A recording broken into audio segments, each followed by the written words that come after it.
No, I didn't get his email address. He's Sorry, on I a didn't get train. his message, but I sent him a message. He said he's Okay, on a he's on train transit.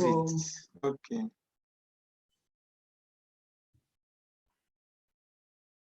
Okay. Okay, it's unfortunate. I didn't get a message from him, but it's okay.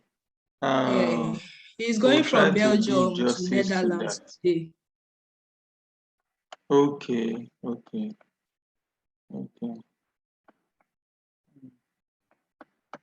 no problem. We'll do our best.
Okay, hello.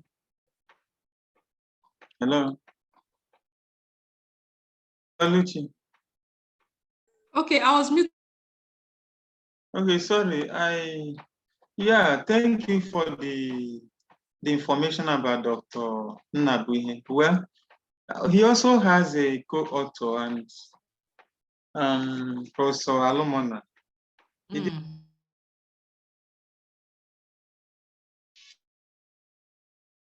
That because it's 3 o'clock. Okay. Just go offline a bit or you pause and make the call.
What did he say?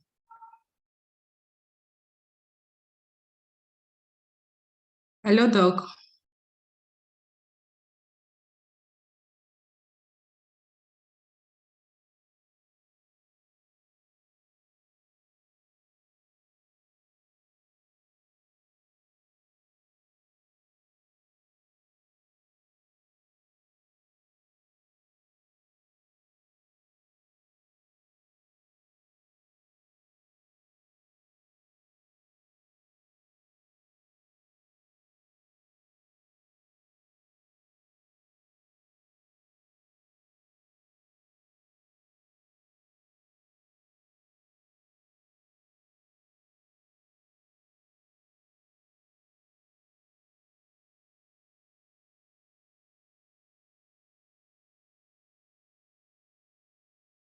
Hello, Doc.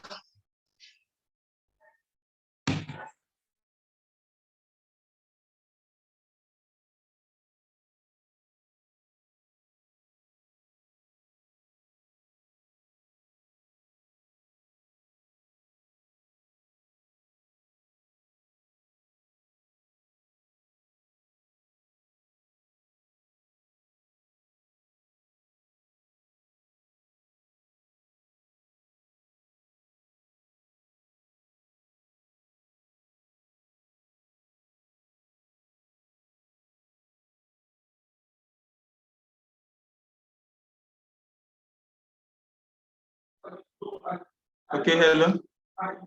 Can you hear me now? Yes, I can. Okay, so did you suggest that you want to make the second presentation? Yes. Since the Go others are first. not online. Yes. Okay. Okay, thank you. So I will make a brief opening remarks within the next 5 minutes. Then thereafter, I will call for my presentation. Good morning, everybody. I welcome you to this panel, which is the dynamics of urban and rural crimes in Africa. I'm Dr. James Okoli Osemene. I'm a member of LSA. Well, the panel was motivated by a series of criminal activities across the continent of Africa within the past decade. And currently, you can agree with me that there's hardly any African country that does not face incidents of crime. And various governments have been confronted, by the activities of violent non-state armed groups. And of course, you also know that over the years, this has remained one of the campaign promises of politicians, who vie for posts in different offices across the continent. And for instance, in Nigeria, there is no state that is totally free when we talk about criminal activities of non-state armed groups. And of course, we have linked the issue of unemployment to the incidence of crime in communities. We have also seen situations where educated people are finding difficult to get well-paid jobs. We witness situations of underemployment, a situation where people that are working are not satisfied with what they do. And the problem of human needs, there's this disaffection with governments in different countries in Africa. Also, we've seen the intervention of several civil society organizations, as well as religious movements and others. But to an extent, it's something that demands the attention of scholars, because research is all about information. And the goal of this panel is to establish the situation and also contribute to the dynamics of urban and rural crimes discourse across Africa. And the panels, we have over 5 panelists, but unfortunately, some of them are not online due to circumstances beyond their control. One of us is presently on transit, while others could not come online. So I and Oluchi Enape, we are going to make our presentations within the next 1 hour, and we invite the audience to also contribute to this discussion. Thank you.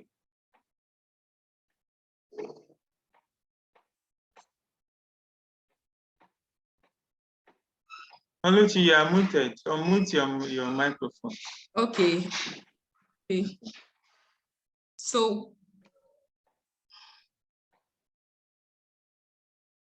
can I read your bio or Yeah, go ahead. Thank you. Go ahead. Okay.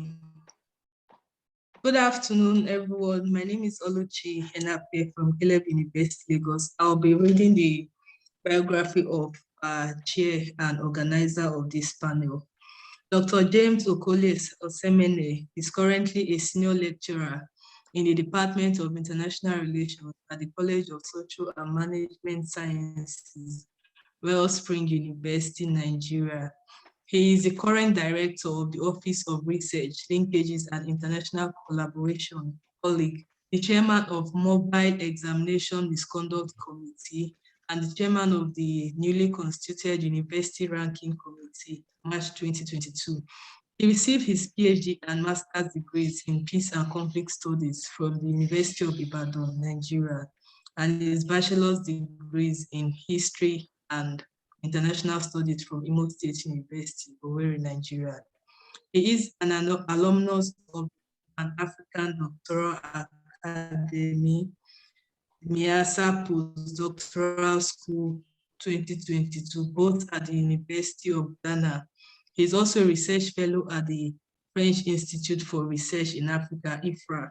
Dr. Okole Osemene is a member of many research working groups within and outside Africa, including Nationalism in a Transitional Age, Norway, and the Conflict Research Network, West Africa. His main research interests, among others, are global security, insurgency, counterinsurgency, terrorism, urban and rural insecurity and crimes, Pan-Africanism, cross-border security, violence research, post-conflict peace building, and how state actors and traditional institutions engage with non-state armed groups. And here I present to you Dr. James Okole Osemene. Thank you. Yes, thank you, Oluchi. Thank you. I appreciate. I welcome our audience to this panel. I quickly want to share my screen before I start my presentation.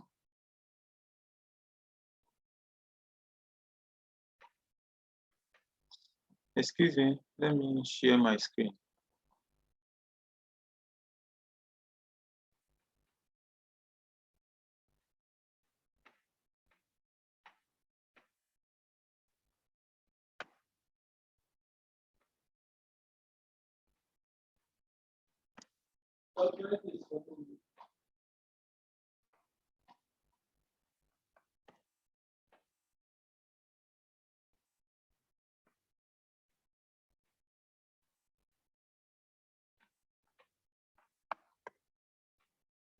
Okay, good afternoon, everybody. I am the panel chair. My name is Dr. James Okole Osemene.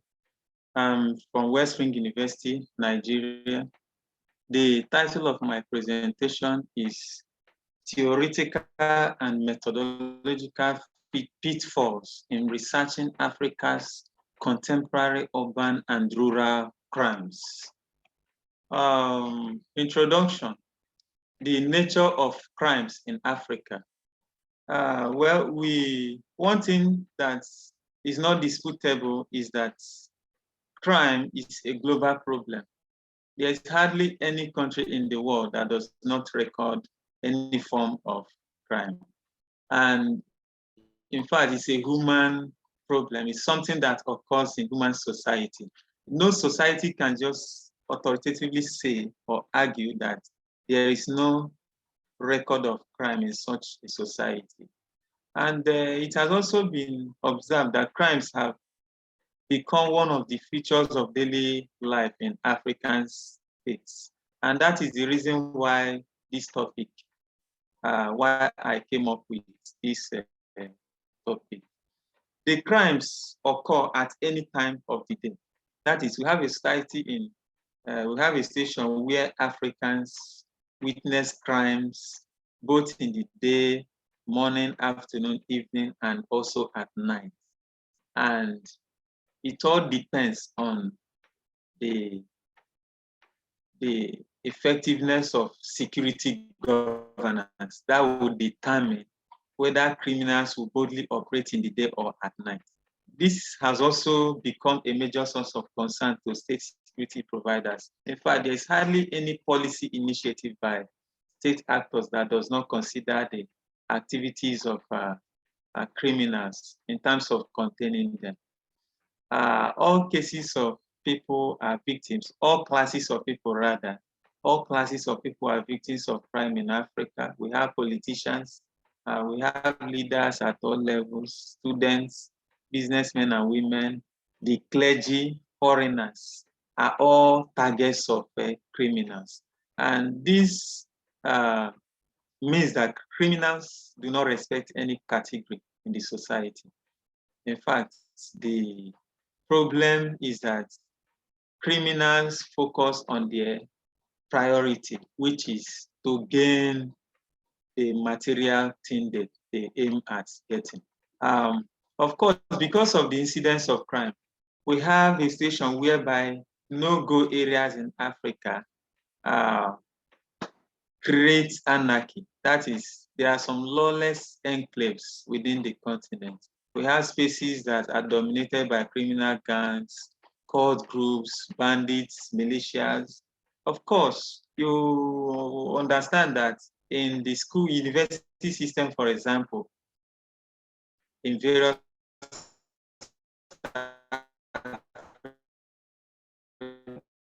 kinds of cult groups, even within the campus.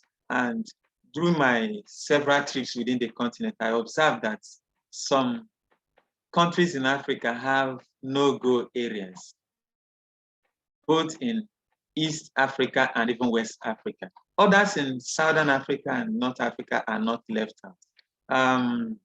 There are spaces that people usually avoid, because those neighborhoods are characterized by the activities of criminal groups.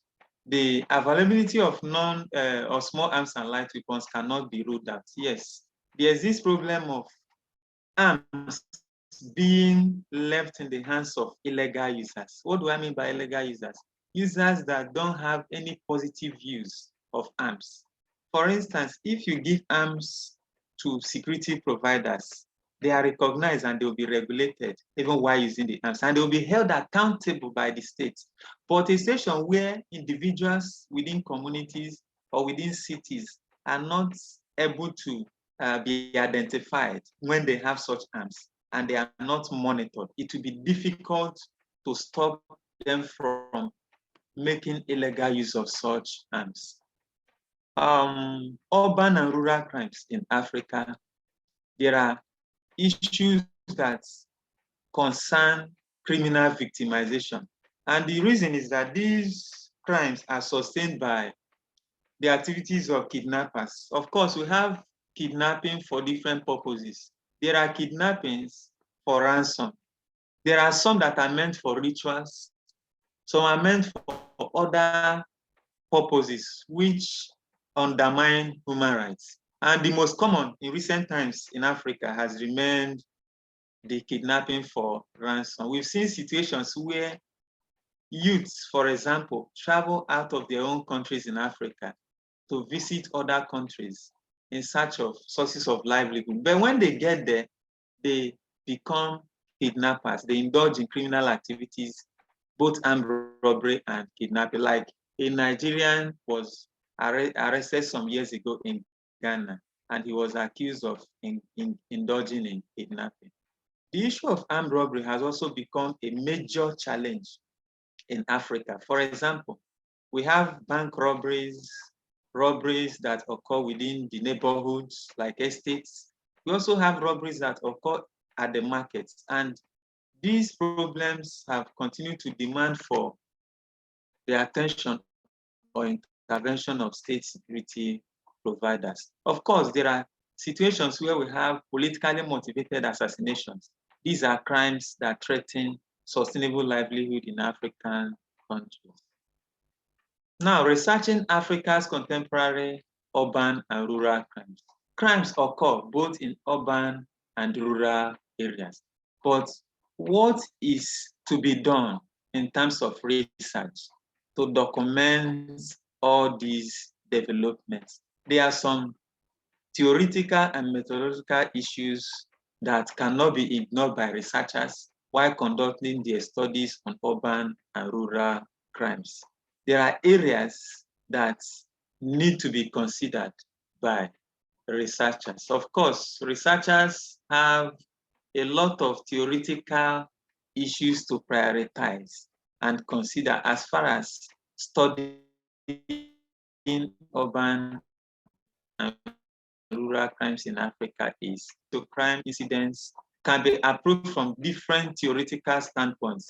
Of course, there are also models that scholars need to consider, like the issue of kidnapping. When a scholar is conducting studies that relate to kidnapping for ransom and other purposes, as well as bank robberies and uh, other criminalities within the cities, which must be considered, because invasion model looks at how criminal groups adopt strategies to invade areas they are targeting. And if a researcher is able to identify the significance of this model, the analysis will not be complicated, because there are some theoretical issues that scholars also need to consider. For instance, when scholars conduct studies on crime, the theory of lifestyle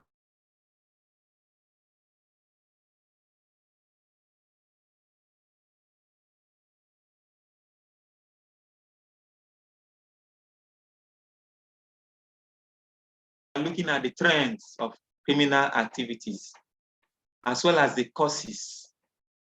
The theories of lifestyle, how people live their lives, them to indulge in criminality, will enable a researcher who is conducting such a study in the field to know how he will be involved in gathering his data and in analyzing the data. Of course, when you look at rational choice theory, scholars cannot ignore this, because there are reasons why criminals decide to act the way they do, despite the effectiveness of criminal justice system, which targets such criminals in terms of punishing them when apprehended. Of course, several scholars like Arnold et al. 2005, Etebu, Busenu and Coleman 2010, Siegel 2005, and Okandi 2011 have examined the issues that concern the theoretical aspects of crime. Some of them offer insight into the psychological, biological, or social factors that motivate the criminal activities, because one of the purposes of criminality is to victimize their targets and get what they want. And that is what we call criminal victimization. As noted by Tade et al., the behaviors of targets and offenders create dangers of insecurity to victims. And this benefits the offender, because offenders take advantage of the weakness of social control measures to inflict pain on their targets, who eventually become victims of the crime. Offenders operate as spaces that have weak social control measures, where guardians are not capable of regulating the activities of people. Of course, one thing we know about criminals is that they have this audacity to challenge the existing state institutions. And where state sanction is ineffective, criminal groups know how to operate and outsmart security agencies. And that is where social control mechanism comes in.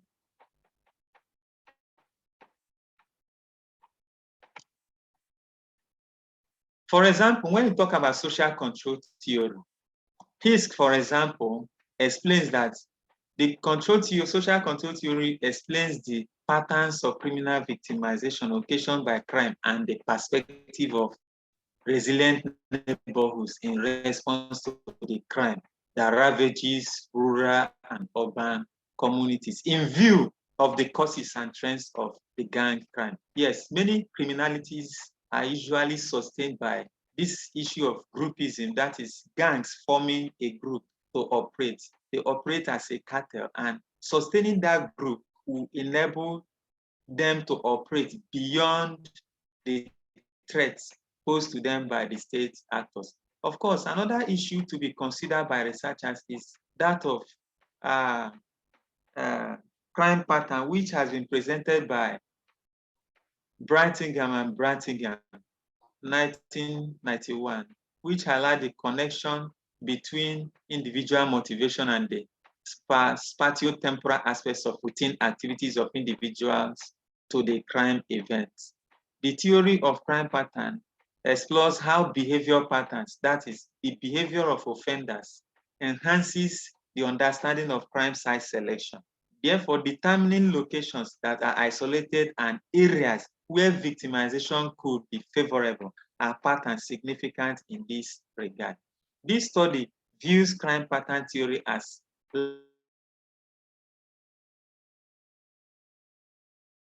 patterns of crime requires the observation of researchers to interrogate the issues of the evolution of crimes in the field through key informants at locations of hotspots of crime. That is, there is hardly any criminality that does not have a pattern. And that is why crime pattern theory is that theory that cannot be neglected by scholars who are working on urban and rural criminal operations in Africa. The issue is that when the site selection of offenders is given adequate consideration, there is going to be difficult for the researcher not to be able to map out the areas and areas of addressing his or research questions and objectives. And that is why the selection of sites by criminals is also a priority to them, because they target areas that have weak social control measures. Why? If the government does not have adequate security presence, that is a footprint of security forces in such a location, it will be very difficult for them to overcome the tactics of these criminal groups. And that is why the crime pattern theory links both routine activity and social control theory. Of course, researchers working on criminal activities cannot just focus on economic explanations of crime, because yeah, when you say that youth are unemployed, that is why they are engaged in crime. Is it every society in the world that has this unemployment challenge that we have high rate of crimes? That is where researchers need to look into critically to know ways of establishing their findings. Now, let me quickly present my field experience within the next few minutes. Well, when researchers are conducting a study or their studies on urban and rural crimes, one thing is certain: you are going to face challenges. From my own field experience, it is not easy finding informants, because when we look at, for example, you want to conduct studies, field investigation on bank robberies in Edo State or in Lagos State, one of the first challenges you will have is finding informants. whether you want to conduct in-depth interviews or you want to conduct key informant interviews, or you want to engage in survey research, if you are looking at case studies, for example, if your research design is case study research design, you know one thing, that it is not going to be easy finding respondents. That is where the researcher has to counter a challenge. That is the first task.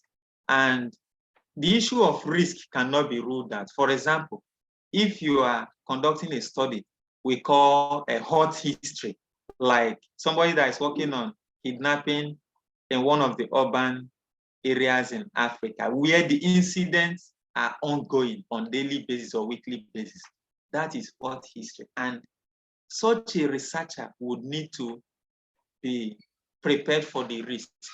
And we all know that there are some communities where even using any means of transport is risky, and you cannot guarantee your safety when you are going to such a remote area or a poorly governed area in terms of security governance to conduct research. It cannot be easy, so the researcher has to be prepared for the risk and look at the entry points. The entry points of the researcher must not be ignored, because when I conducted my PhD research, for instance, entry points helped to reduce this risk for me. Establishing contact with them and building the confidence that the work is strictly academic, that is one way researchers will be able to conquer this potential risk. Because talking about the geographical location or the risk in terms of the enclave, where maybe there's a high rate of poor security governance, the researcher cannot ignore this preparation. And that is why scholars who conduct research on urban and rural crimes in Africa have to face what they do not expect in terms of drafting their plans. Because it is not just enough to conduct a study on criminal activities that even affect state actors in Africa without interrogating the need for entry points. And when you look at this issue of crime in Africa, the role of the government cannot be ignored. Because if you want to conduct a study, how do you identify the involvement of the government? And for you to also factor them into your field research. Of course, the issue of timing of your research is important, because when I did my PhD field work, I remember that apart from the entry point, the chiefs and other stakeholders, even the kings facilitating my research, in terms of having access to respondents, the timing was also of crucial relevance. It's also important, because when the timing was crucial in terms of visiting the crime hotspots and the study areas. Looking at this issue of timing, there are some studies you conduct on crime. For example, if you are working on armed robbery, bank robberies, kidnapping, or even the issue of rape by armed gangs, you have to build the confidence of those that were at the scenes of these incidents. For instance, if you don't visit such a location at the right time, in future, the people who observe these criminal activities may not be willing to respond to your questions or grant you interview. Why? Some of them, until you prove to them, you're able to prove to them by whatever means that the work is not meant to target anybody, it's possible they will assume that you are coming from the law enforcement agency. That is why you must properly identify yourself when conducting such studies on urban and rural crimes. Another issue is sourcing for police reports. During my field research, I observed that one of the challenges or dangers of conducting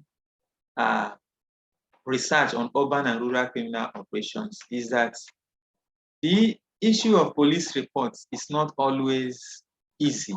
You really have to do more. You have to visit area commands, police headquarters at state capitals, and even force headquarters at your the capital of your country. And you know what that means. You have to write letters from one office to another. And one thing I observed is that there is usually a documentation problem. Not all documents are available with our law enforcement agencies. Uh, just another example is recent NSAS protest in Nigeria in October 2020 affected a lot of police offices across the country. And many records I know were, of course, looking at the police offices that were, police stations that were attacked. You can agree with me that some documents would have been touched, affected by the activities of the protesters. And that is one danger of conducting some studies that relate to crime in this part of the world, especially in Nigeria. And during my field research, I observed that even some criminal activities that occurred in the 70s, 80s, and 90s, not all police stations would, claim to have adequate records of these criminal activities. That is something that every researcher of urban and rural crime must consider. And knowing this would make your research easier for you. At least it will help you in framing your topic and research questions in view of the statements of your problem. Well, I will specifically talk about the significance of ethnographic study when conducting research on urban and rural crimes in Africa. The first issue that must be considered is that the researcher must be able to at least understand the enclave, the location of the research, that is the study area, both in terms of language, or you have an interpreter who will help you in the field. And you must know what to expect at such a location. The researcher must be informed about the security situation of that location currently. That is, the researcher should be able to be informed about the latest security report of the location. There's also the problem of public space, ungoverned spaces. Yes, some rural areas in Africa are almost ungoverned spaces. Why? Because they have poor footprint of security forces. And the issue is that these locations do not have adequate security governance. That is a problem. Of course, we have invisible and visible violence, complexities, yes. Some victimizations are more visible than others. When conducting research on urban and rural crimes, there are some cities in Africa, some rural areas that do not have, adequate reports of criminal incidents. For example, invisible violence. Some things occur, some criminal activities occur. Why are they invisible? People that are supposed to be there to report it are not there. And research is all about information. If you are not informed about a development, you cannot actually establish a gap in knowledge in that area. And that is a challenge to researchers of urban and rural crime, because if studies are invisible, it requires people who had or who know about such an event to inform the researcher, and for the researcher to get such an information to identify the location. Of course, we cannot neglect ethical aspects of urban and rural crime research. There are a lot of ethical issues, like the respondents being the offenders. You really have to assure them that the anonymity will be upheld, that you observe the anonymity, and that when they are anonymous, you will not in future, make people to get information about their activities by mentioning their names. That is where ethical issues remain significant. Also, the stakeholders within such communities should be given adequate ethical coverage. Like if you are working on kidnapping and people who observe such in the incidents or traditional rulers, you are not supposed to, write that they informed you. You address them as respondent. That is very, very important. There are other ethical issues researchers must also observe. The problem of outlaw security providers is also an issue that must be considered while studying urban and rural crimes. That is the problem of crime hotspots, like the issue of militarism and curfews. If you are embarking on a journey to conduct research, for example, in a highly militarized location in Africa, you must consider the issue of regulations and the rules of even moving along such a route. For example, if you are going to Southeast now, where unknown gunmen are really troubling the security providers and the issue of stop and search operations remain prevalent. Of course, you cannot ignore the risk of moving through such a location. And you as a researcher, you must be careful to master what is obtainable within such a location so that you don't go contrary to the rules of mobility, like the issue of curfew. If they say 6 p.m., no more movement, a researcher must observe that. And the problem of no-go areas, like I observed during my trips across Africa, that no-go areas are almost everywhere in many parts of the continent. From Accra to Lagos to Port Harcourt to Maiduguri to other parts of the continent, even in East Africa. There are some places you dare not move freely at night. Why? Because those locations are dangerous places because of the activities of outlaw security providers who are battling with state security providers for supremacy. And that is why such areas are no-go areas. And because such outlaws seem to be having upper hand, people do not go to such locations. So if somebody wants to conduct a study on this no-go area, what do you do? That is where the researcher has to be critical in addressing some of his research questions and statement of problem. And that is why the researcher also has to select properly his or her research location and statement of problem, as well as objectives. Knowing this will make it easier for the researcher to address his research objectives without having any methodological challenges. And it is not just enough to conduct survey, whether online surveys or field surveys, you visit the location. Yeah, the researcher who is conducting a study on urban and rural crimes needs to engage in ethnographic study, at least study the location, study the people. You have to be there for some time, at least weeks or months, at least to understand how these criminals operate. Because we know that in some African countries, there are some areas where you hardly have nightlife. Why? Nightlife is not common in such locations because the people fear the activities of outlaws.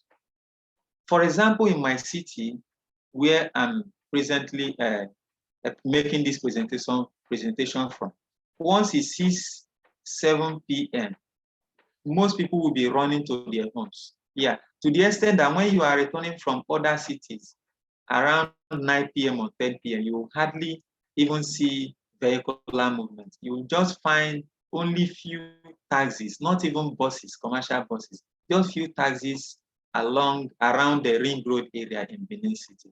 And I ask a lot of people, why is this so? Yeah, some people said, yeah, because of the activities of criminals. Some say fear of the unknown. and a lot talked about safety concerns. And this goes to say that the inability of state security providers to sustain security governance and step up their efforts within the urban area even makes many urban areas to be unsafe, especially at night. And it's only in the daytime you find people being free to move. We have also seen situations where some rural communities are even safer than some urban areas in Africa, especially at night. And we also have a situation where in broad daylight, criminals rob individuals at some strategic locations. And all these must be considered by scholars when conducting research on urban and rural crime, because the danger of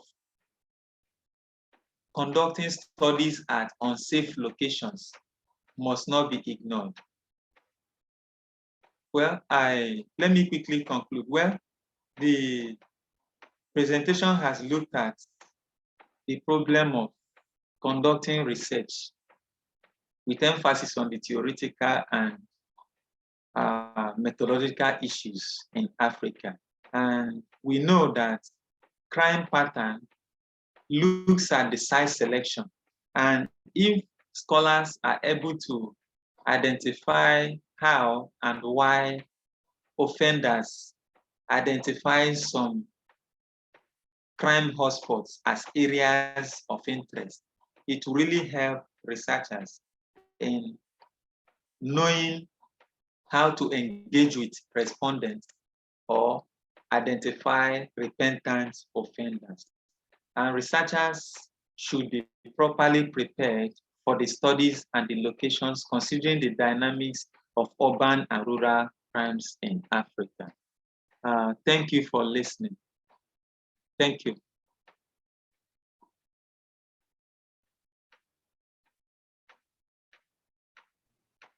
Thank you, Chairman. Thank you.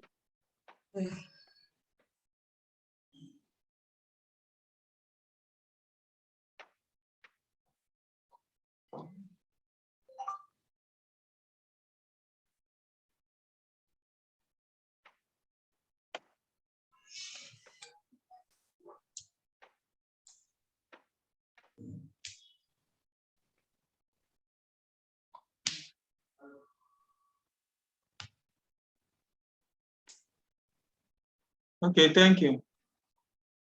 Please, Yeah. Yeah. Okay, so I will read your bio now for your presentation. Okay. So after your presentation, we'll take comments from both the audience and the panelists. Thank you. I want to stop sharing my screen so that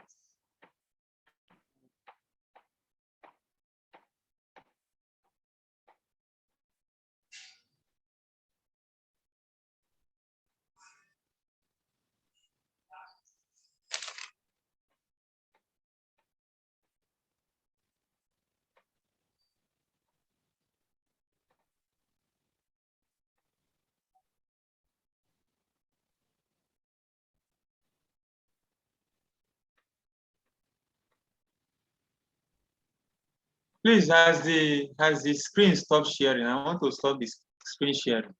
It's still showing. But I want to remove it quickly. Okay. Yeah.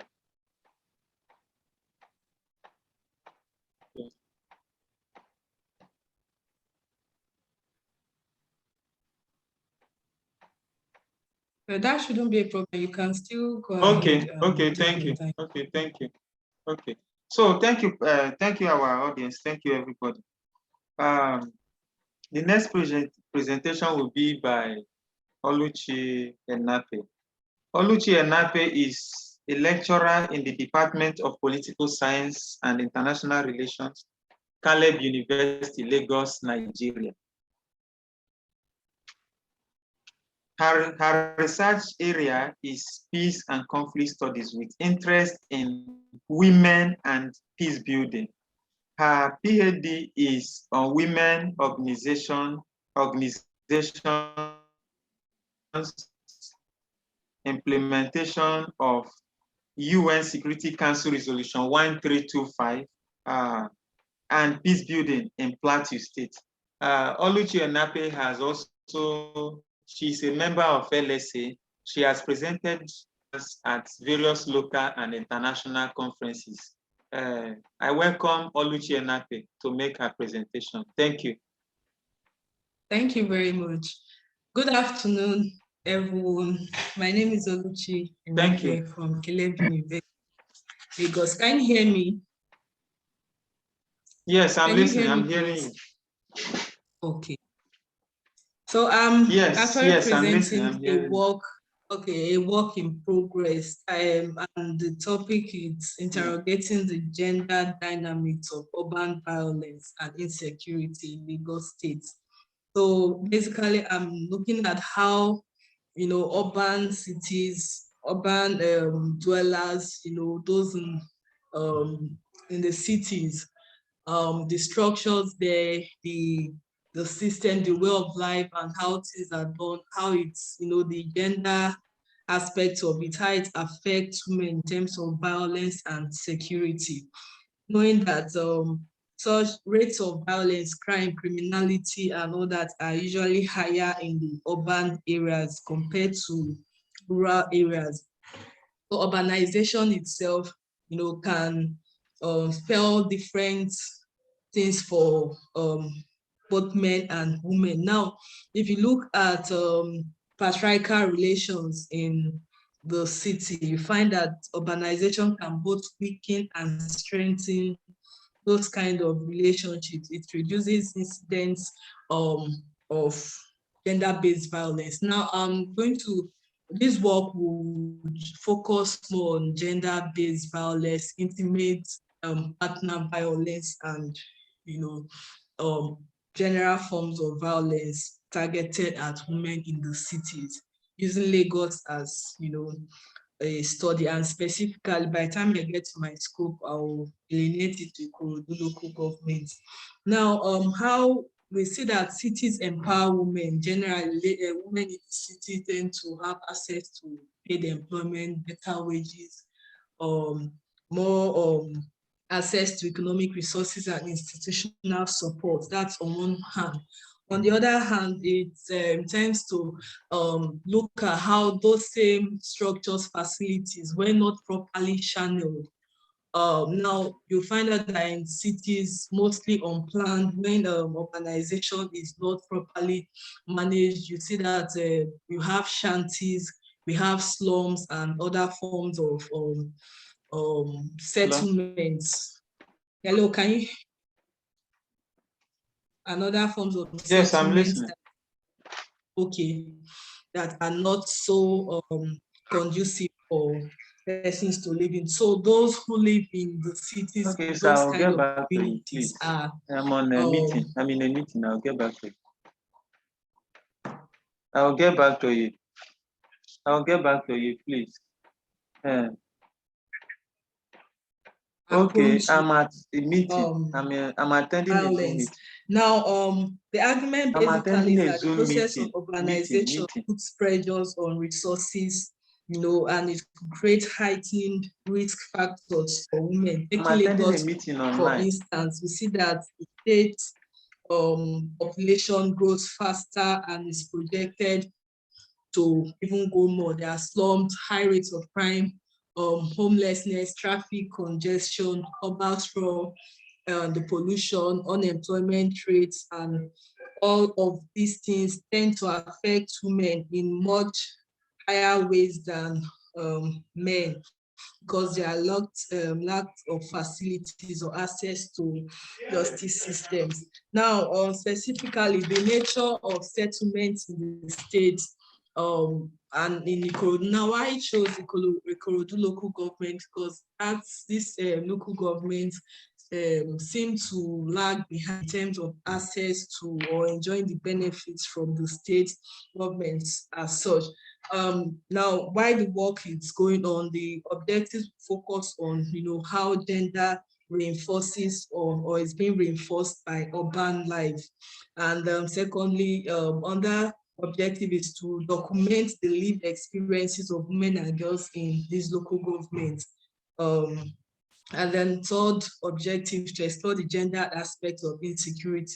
How will I go about it? The methodology, basically, still, I'm still on it, like I said. Carrying out interviews right now with officials of the Lagos State domestic and sexual violence response team, and also the Lagos State Neighborhood Security Watch, as well as the police gender desk in about 6 police stations in the local government, where I'll be getting statistics on the number, of reported crimes against women by whether you call them the touts, criminal gangs, armed robbers, kidnappers, just to get the exact number, and then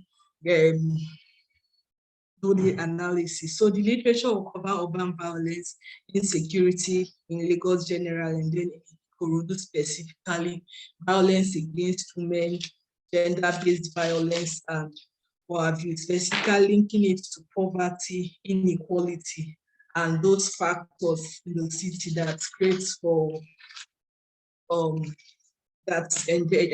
creates more risk for women in urban cities. So basically, the study will do all of these that are stated, and for now, so far, I will just conclude because of time. I would say that looking at the literature, find out that gender-based violence tend to be more, it's really prevalent in the cities. And if the leaders in terms of those who govern the city centers would put basic structures, facilities in place to reduce the kind of pressure and the kind that's fragmentation sort of that is in the city, and put those things and facilities in place to engender safer cities, and that would really help. And looking towards gender transformative cities, all means that because that cities are places in a constant state of change.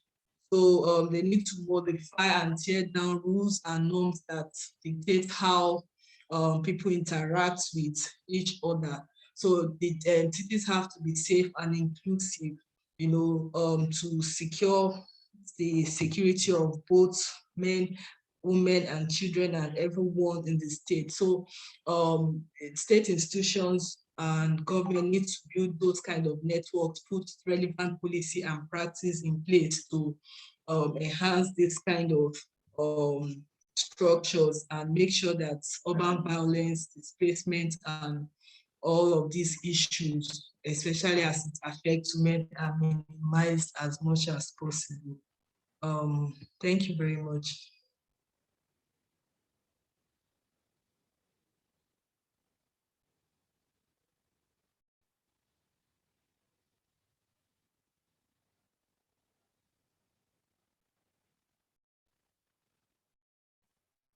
Doc, hello, Shay. Thank you for your wonderful presentation. Well, we haven't received any comments so far, but I would like to know from your objectives, do you have any plan of, do you have, okay, sorry, I was asking, do you have any plan of identifying the issue of this Badu problem in your study? Do you have any plan of doing that? Or is it part of your study? Because I know Ikorodu has been a crime, an area that has witnessed incidents of crime within the past few years in Lagos. And you can't talk about Lagos State without talking about Ikorodu. So I really like the scope of your work. But I want to know, do you have any plan of discussing Badu issue? You may quickly answer that before my next comment. Okay, that would be in retrospect, because the issue is no longer on, seems like has come down a bit, but you have to make reference in terms of why it lasted, why that issue went on, the number of women specifically that were affected. So I will definitely make reference to that in this study. Okay. Yeah. Sure. Okay. Okay. Okay. Okay. Thank you. To yes, you are correct. In your presentation, you talked about experiences of men and women. That is true, because in urban and rural crimes, women and men have different experiences. They don't really experience the same. And when we look at, for example, the activities of these criminal groups, sometimes they target more men, sometimes they target problem of, because of the problem of uh, insecurity, like for men who have more money to give them, or men who they will be able to extort uh, without excuses. Because sometimes, if, for example, we talk about kidnappers, there are reasons why they target wealthy people. Like there's the problem of high attractive targets, focusing on those who have more to give. And also, I know women have different experiences. For those who kidnap women, they may have different reasons. And we also have the issue of uh, the elite, for example. Yes, the fact is that men and women have different experiences. They don't experience the same thing in some cases during violent situations. And an interesting thing there is that you already said it, that about cities empowering, you know, more men than women. And that is a major challenge, because now, how do we prepare women to overcome some of the security challenges they face, both in terms of violent conflicts and violent crimes, because there's a relationship between the two. That is a major challenge. So I really appreciate your presentation. That was interesting. Thank you very much for your input to the success of this panel. I don't know if you have any comment to make on my presentation. I don't know if there's anything you have to Yes. say about that. Okay. Yeah. While you were presenting, you talked about police reports, the importance of the researcher getting a police report. Two things came to my mind. I was wondering, at first, okay, I needed clarity on whether that report is to enable you carry out the research in the first place, or are you getting a report on the incidences of crimes that had happened, or what you are investigating? That's one. What exactly is the purpose of that report? And if you need to get a report, for instance, you could get that in your state of residence, for instance, where you live normally, or you might just contact the state police. So I think something you can email to, if our police had really gotten up to that level. It's something they can send to one's email. So I don't think the researcher should really go about to different stations trying to get a report. So maybe you talk on that so that I'll be clear on what exactly you meant. Thank you. Okay. Thank you, Oluchi, for the question. Yes. Well, the issue of the relevance of police reports, yes. The context and the relevance. Yeah, the reason is the a researcher may need police reports to enhance the objectivity of his study. For instance, if somebody is working on armed robbery, yes, it's true that you can go to the field and get a lot of data through whatever methodology that is convenient and suitable for the study. But the place of police report cannot be downplayed because we see them as authorities. And the purpose is for the researcher to be able to at least hear from the people the government gave that responsibility of enforcing laws, and the most convenient ways to at least get to the state through the divisional police station within that location or the area command within that region before the state headquarters. But one of the challenges is the issue of documentation, which has also been a major problem in conducting research on urban and rural crimes in Africa. And this police a one-way thing.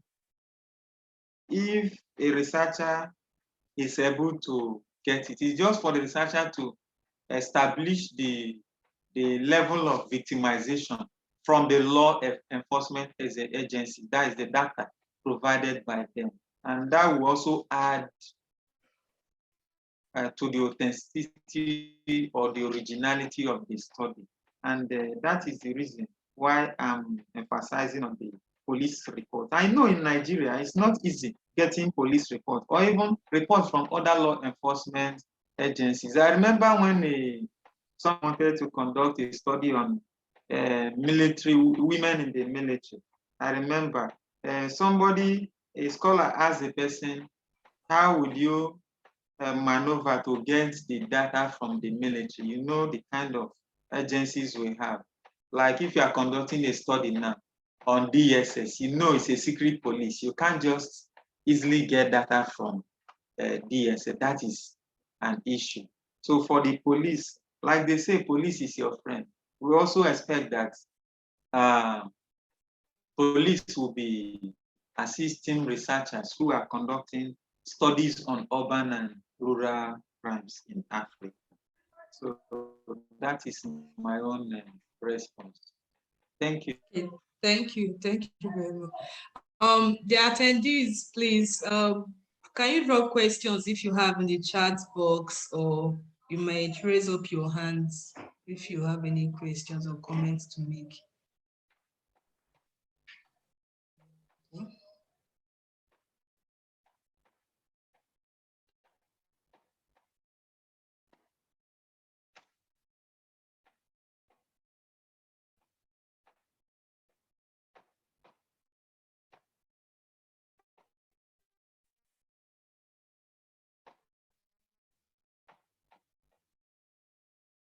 Okay, somebody sent a message now. Thank you if I didn't mention your name. She said, thank you presenters for this interesting presentation on the urban environment. Yeah, like she said, I agree with her. She said crime is indeed a problem in urban setting. Yeah, like like she said, crime is a major problem in urban setting, and we cannot live in urban, live as an example in Benin City. There is no nightlife. The nightlife here is weak. The nightlife that occurs, it is mainly at GRO area because of the hotels that are located there, and the ERO area, you know, because of people that arrive at night from other cities.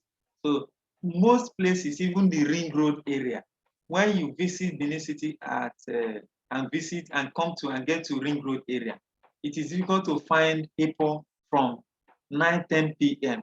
In fact, most of the people you will be seeing will be rushing to their homes at that time. It's unlike Lagos, where you have nightlife, you know, and even Port Harcourt and elsewhere. So that is a major issue. And even cities that have nightlife, people are careful when they are passing through on places they describe as no-go areas or ungoverned areas. That is places that do not have significant footprint of security agencies.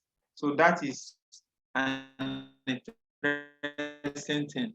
And from the comments, Edith is also saying, I hope to read more from Dr. Oluchi's presentation on gender violence. Yeah, Dr. Edith, thank you. Well, Oluchi, she's referring to your presentation. I don't know if you heard me. Okay, Sorry, yes. did you hear me, Oluchi? Yes, I did. Thank you. Yeah, she says she will want to hear more from your presentation. So, yeah, so I think the communication should continue. It shouldn't end just with the panel.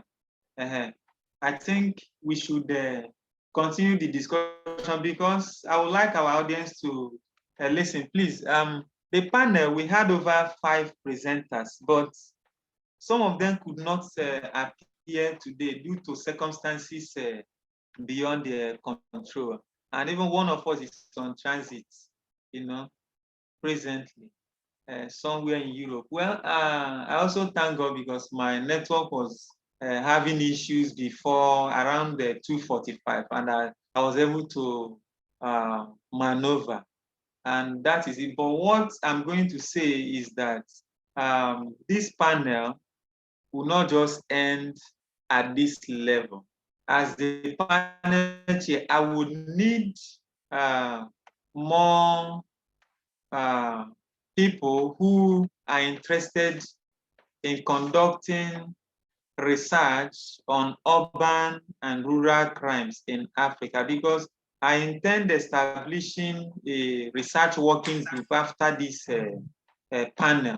So we have to continue the discussion, and I will also send a message to our organizer and chair, the LSA organizers, Professor Davinto and others, that they will make it public through LSA platforms, LSA community, that this in a research working group. So we are going to have a lot to do beyond this conference.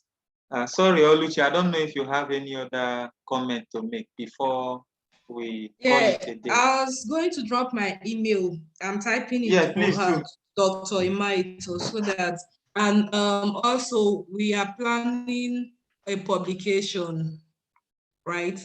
So, Doc, can you speak on that? Yes. The intended publication. Thank you very much. Yes, thank you very much. Well, for the close, but before that, if we have anything to discuss, we can also discuss it. Let me quickly talk about the post-conference plans of this panel. I'm going to communicate with other panelists who could not appear today to present their papers. I'll also drop my email address for anyone who has observation to make or comment to make on my paper and that of my colleague. I will want you to quickly do that whenever through this email address. And let me talk about the post-conference plans of this panel. Yes, the panelists, we aim at pulling our papers together, putting the papers together to organize a peer review, and the aim is that the papers will appear at international platform. And I've started discussion with about 2 journals, 2 international highly ranked journals, hoping that one at least will scale through, and we are going to publish our papers in one of the journals. And one is in the UK, the other is in US. So what I intend doing is I'm going to send an email to all the panelists and also give them deadline. So we are looking forward to receiving some of the papers. And I also want to use this opportunity to invite any scholar who has papers that relate to this team, I will send your papers to me or to my colleague Oluchi to at least so that you'll be involved in this discussion. And you are also invited to join the research working group on urban and rural crimes in Africa. My email address is okolieosemenej@gmail.com. And I would like us to continue the discussion after this panel.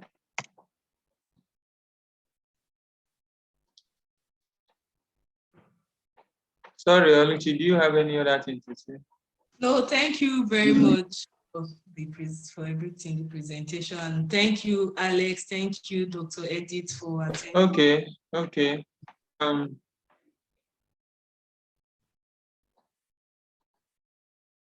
Okay, there's a comment here. Okay. Somebody, okay, it's Dr. Edith Imiato. She said, okay, thank you. She said that she would like to be part of the project. Yes, thank you. Well noted.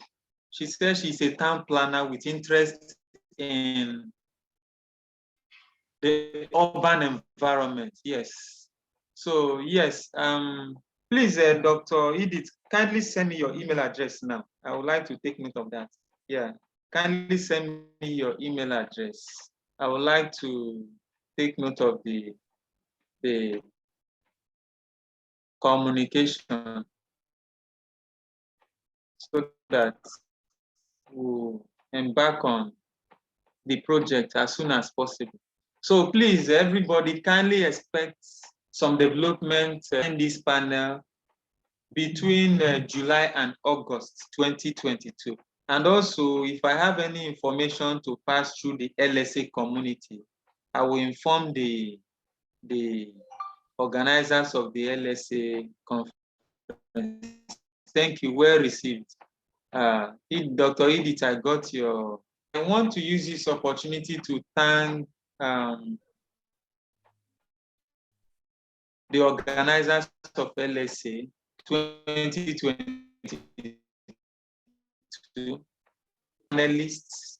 I thank Oluchi for her efforts. I thank other panelists who did not who could not make it. Yes, I will communicate with them later. Well, one thing I've benefited from LSA is the mentoring programs, and even the program organized on writing postdoctoral applications and all that, writing research proposals and grants. In fact, it was awesome, and we expect more of that. And I also thank the organizers for putting all these programs together. It is not easy. And I want to assure you all that you are going to get more updates concerning this panel, and we are hoping that a lot of good things will be initiated through this panel. In fact, networking, we are going to network more, and that is one assurance I'm giving to you all. Thank you very much. I appreciate you. Thank Please, you. Oluchi, do you have anything to say again? Thank you. Nothing else. Thank you. Bye. Right. Okay, thank you very much. Yeah, see you later. Yeah, bye-bye.